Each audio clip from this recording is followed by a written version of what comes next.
Au nom du Père et du Fils et du Saint-Esprit, ainsi soit-il. Monsieur le supérieur, messieurs les chanoines, messieurs les abbés, mes bien chers amis, comme nous sommes encore au cours du mois de janvier, pour sacrifier donc à la coutume, il me faudrait ce matin vous souhaiter une bonne et sainte année. Et j'y sacrifie bien volontiers, parce que nous sommes réunis sous la protection de l'Immaculée Conception dans cette belle chapelle du séminaire de Criciliano qui lui est consacrée. Mais avouons-le, le cœur n'y est pas. En effet, l'Église connaît une crise sans précédent. La dernière de cette ampleur est sans doute au temps de l'arianisme, au IVe siècle. L'Église, occupée par ses ennemis, semble submergée par l'esprit de la Révolution. Le monde, à cause d'une crise sanitaire dont on ne connaît pas bien l'origine, semble de plus en plus être dominé par un totalitarisme, lui aussi révolutionnaire. Reconnaissons-le, nous voyons naître, atterré sous nos yeux, un nouveau monde, une nouvelle Europe où Dieu est exclu. La religion n'existe pas et n'a jamais existé. Saint Benoît est un inconnu. Dieu n'est plus le premier servi, ni dans son Église, ni dans les sociétés, ni dans les familles. Il est le grand exclu. À l'horizon, nous voyons l'aube d'un monde terrifiant apparaître. Il est déjà là par toutes ses lois et restrictions qui cachent les visages, qui obligent de s'éloigner les uns des autres, qui nous privent de nous retrouver en famille et surtout qui nous empêchent de prier dans nos églises et d'y recevoir les sacrements. Quelle époque terrible! Mais pour vous, chers jeunes clercs, quelle époque exaltante! Car il vous choisit d'être aujourd'hui plus que jamais des témoins, des héros, des confesseurs et peut-être des martyrs. Avec vous ce matin, je poserai cette question. Comment peut-on en être arrivé là, frères très chers? L'anniversaire de la mort sanglante et odieuse que nous commémorons aujourd'hui peut grandement éclairer notre conscience, si elle est droite, notre esprit, s'il est sain, et notre cœur, s'il est pur. Louis XVI fut la victime qu'il fallait pour que la Révolution puisse perpétrer ses crimes tant physiques que moraux. La Révolution, le mot est prononcé, le nœud du problème est là. Elle remonte au jardin de l'Éden et elle a pour devise celle du malin non serviam. L'ordre fut créé par Dieu. Il émanait de son amour infini pour que règne une gracieuse harmonie entre les êtres et la création, et surtout entre les êtres et le Créateur. Mais l'homme, à l'instigation du démon, pris de folie devant cette promesse qui lui fut faite, « Vous serez comme des dieux », refusa d'un coup le plan divin. Il précipita ainsi l'humanité tout entière dans la déchéance du péché. Celle-ci erra longtemps avant que le Christ, restaurateur de toutes choses, vint non seulement reconduire l'homme dans sa dignité première, mais l'élever jusqu'à la vie surnaturelle, jusqu'à l'intimité avec Dieu. Au cours de la célébration de Noël, le grand pape Saint Léon s'écria « Chrétien, reconnais aujourd'hui ta dignité ». Cette faute originelle, mes amis, nous valut un Rédempteur, un Roi Sauveur, et ainsi une surabondance de grâce sur l'humanité tout entière. Avec Saint Paul et devant la crèche, nous pouvons proclamer ce matin le Verbe de vie, nous l'avons vu de nos yeux, entendu de nos oreilles, palpé de nos mains, et nous vous l'annonçons pour que votre joie soit complète. Et cette incarnation rédemptrice se perpétue à travers le temps et l'espace par l'Église catholique. L'Église, comme l'enseigne le grand Bossuet, c'est Jésus-Christ répandu et communiqué. L'Église, c'est le corps mystique du Christ. Et devant cette réalité divine, instituée par amour, pour racheter l'humanité, devant cette Église, il y a le corps monstrueux, mais bien réel de Satan. Devant le doux et radieux visage de Marie avec son fiat, il y a l'orgueilleuse et altière présence de Satan avec sa rébellion. Et tous deux sont à la tête d'une grande armée qui se dispute le pouvoir sur les âmes en faveur de leur béatitude ou de leur damnation éternelle.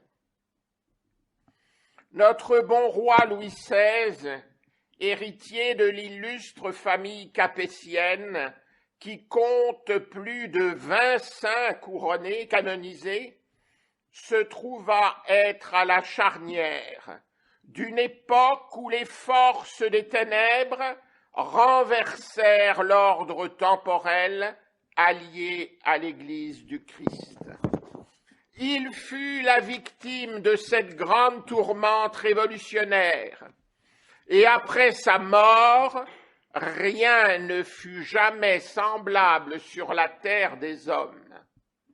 L'armée de Satan, mes bien chers amis, avait remporté une grande victoire. Le Christ instaure un royaume de paix et de charité, et partout où les princes et les rois se soumirent à son joug, les frontières de la barbarie reculèrent. Partout on vit la charité s'implanter petit à petit à la place de la force, à la place de l'orgueil, à la place du désordre. Nous pourrions contempler et détailler ce matin ces 2000 ans de christianisme, à qui nous devons tout et dont nous sommes très fiers. 2000 ans de christianisme, commencé dans le sang des martyrs de la Rome antique, en passant par les vierges, les confesseurs et les docteurs, jusqu'aux martyrs chrétiens et toujours nombreux et plus nombreux de notre 21e siècle. Mais le temps ne nous le permet pas de détailler tout cela. D'ailleurs, chers amis réunis ici dans cette chapelle, vous en êtes tous très bien convaincus. L'Europe, voyez-vous, se convertit, et en premier la France, qui reçut le titre de fille aînée de l'Église.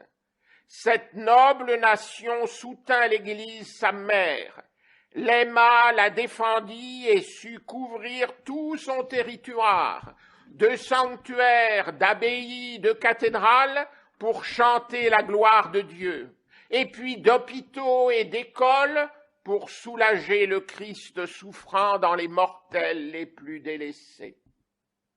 Puis toute l'Europe se mit à construire une sainte émulation. C'était qui ferait mieux, à qui servirait mieux son Dieu et qui aimerait mieux son Dieu et assistera mieux son prochain. Nous assistâmes émerveillés à un équilibre, plus encore à une harmonie de la nature et de la grâce. Mais la grâce ne détruit pas la nature, comme l'enseigne saint Thomas, mais elle la purifie, la parfait, l'élève. Harmonie des arts, de la pensée et de la science. L'homme, par son intelligence, animé et soutenu par la grâce de Dieu, devient un écho, un reflet de la sagesse, de la beauté, de la grandeur et de la science divine.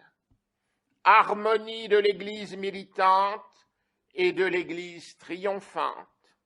Il semblait parfois que le ciel touchait la terre. Mystère ô combien réconfortant et exaltant de la communion des saints. La chrétienté d'autrefois, voyez-vous, soutenue par nos rois très chrétiens, fut comme une symphonie harmonieuse du temporel et de l'intemporel, l'harmonie de l'humain et du divin. Les édifices sacrés que nous ont légués nos ancêtres, ces lois, ces écrits, ces arts transcendent les apparences. Les artistes, les mécènes et les fidèles les plus simples de ces temps de chrétienté, pénétrés de foi et de piété, ont su manifester, exposer, rendre la splendeur et la simplicité des mystères divins. Et ici, à Florence, mes chers amis, avouons-le, nous sommes gâtés en cela. Voilà les fruits de la munificence de notre mère, la Sainte Église catholique. Mais, me direz-vous, point de dissonance en cette harmonie? Si, bien sûr, tout comme dans chacune de nos vies chrétiennes ou prétendues chrétiennes, car ce n'est que dans la mesure où nous correspondons à la grâce que nous sommes élevés au plan surnaturel et que nous pouvons ainsi porter des fruits. Le péché et ses conséquences funestes sont anéantis si nous vivons de la grâce, si nous ne vivons de la grâce divine. Mais ce n'est que dans la patrie céleste que le mal en nous sera définitivement vaincu. Et si les chrétiens ont œuvré pour la chrétienté, les cohortes nombreuses sous la bannière de Satan ont sans cesse attaqué sans relâche les fidèles du Christ, et cela depuis l'origine. Rappelez-vous le massacre des saints innocents. À peine le Christ était-il né, et de combien de reniements et de trahisons notre divin Sauveur n'a-t-il pas été victime? Judas, oui, Judas, un des 12, reniera le Christ. L'ambition, la jalousie, l'envie, la paresse, la luxure, bref, tous les péchés capitaux, tout cela est agité sans cesse à notre esprit par le malin, et aujourd'hui érigé même en vertu et en droit. La rébellion et la révolution sont aujourd'hui institutionnalisées. Il fallait une victime, il fallait un sacrifice, et ce fut Louis XVI. Comme le disait le pape Pie VI à Rome, lors du consistoire extraordinaire du 17 juin 1793, à l'occasion de l'assassinat de Louis XVI, je cite le pape, « Qui pourra jamais douter que ce monarque n'ait été principalement immolé en haine de la foi et par un esprit de fureur contre les dogmes catholiques. Si, comme d'autres souverains, il avait renié sa foi catholique, si, comme d'autres souverains, il avait arboré l'étendard de l'esprit révolutionnaire, alors il n'aurait pas connu cette mort, à la fois horrible pour qui la lui a donnée, mais combien noble et sainte pour la victime innocente qui l'a reçue. Il n'aurait perdu ni la tête, ni son trône. Tout le soi-disant siècle des Lumières avait travaillé pour écraser l'infâme, selon la formule de Voltaire. Ce fut fait. L'Église connut de nombreux martyrs et ne retrouvera jamais sa place et son influence dans la société civile. Louis XVI, tout d'abord chancelant, fut intrépide lorsqu'il comprit ce qui était en jeu. Il fallait donc l'assassiner pour laisser libre cours aux adeptes de la rébellion, pour détruire l'ordre et l'harmonie chrétiens. Depuis, chers amis, ce n'est plus l'Église qu'ils veulent écarter, c'est Dieu lui-même maintenant.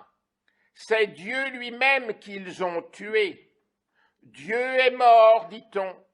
Mais rappelez-vous cette sentence grave que prononça le saint pape Jean-Paul II à l'aurore de son pontificat. La mort de Dieu, c'est la mort de l'homme. Et nous assistons aujourd'hui, effrayés, au spectacle d'une humanité déshumanisée. Christianiser, c'est humaniser, disait saint Augustin. Alors, déchristianiser, c'est bien déshumaniser. Retour à la barbarie. L'homme devient un ennemi pour l'homme. Il peut être tué avant sa naissance et avant sa mort naturelle. Il peut être fabriqué, et nous ne savons ce que nous réservent tous ces apprentis sorciers, tous ces Diafoirius de la biologie. La révolution est toujours en marche et elle s'approche de sa fin ultime qu'est le chaos total. Alors nous, chrétiens, à l'exemple de ce grand roi très chrétien, Louis XVI, sachons être des remparts, des lumières, des phares et peut-être des martyrs pour que l'homme survive à lui-même. Et comme le disait encore le pape Pie VI, nous ne prierons pas pour lui, mais nous nous recommanderons à ses prières, lui qui a déjà reçu, lui qu'on croit avoir mérité la palme du martyr. Très cher Claire, très cher fils, réunis ici dans cette chapelle, malgré nos faiblesses, nos péchés, nos erreurs, comme celle du bon roi Louis XVI, imitons aussi son courage à ce roi et ses vertus. Ne soyons pas en ces temps si terribles dont l'Église réclame des héros, ne soyons pas des enfants comme des enfants gâtés, qui se plaignent sans cesse de tout, alors qu'ils doivent apprendre l'abnégation, le don de soi, le sacrifice pour être d'authentiques disciples du Christ.